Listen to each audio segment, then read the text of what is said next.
இன்றைக்கி வீட்டில் வந்து மீன் குழம்புங்க. மீன் குழம்பு வைக்கிறதுக்கு எண்ணெய் ஊற்றி கடுகு வெந்தயம் போட்டு, வெந்தயம் நல்லா காஞ்சதுக்கப்புறம் வெங்காயம் போட்டு 2 பச்சை மிளகாய் போட்டிருக்கேன், 2 கத்திரிக்காய் அரிஞ்சு போட்டிருக்கேன். நல்லா வதக்கிக்கலாங்க. நல்லா வதங்கிடுச்சு. தக்காளி போட்டுக்கு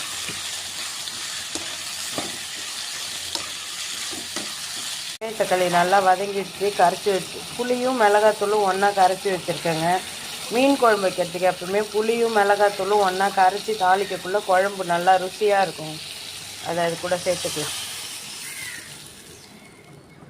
தாளிச்சிட்டேன். கொஞ்ச நேரம் அதை அப்படியே கொதிக்கட்டுங்க. அப்புறமா மீன் போட்டுக்கலாம்.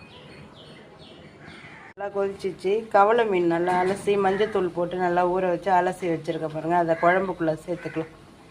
எப்போவுமே மீன் குழம்பு வைக்கும்போது பூண்டை எண்ணெயில் போடாமல் குழம்புக்கு நல்லா கொதித்ததுக்கப்புறம் பூண்டை வந்து நசுக்கி இதேமாரி போட்டிங்கன்னா குழம்பு வாசனையாக இருக்கும், சாப்பிடவும் ருசியாக இருக்கும்.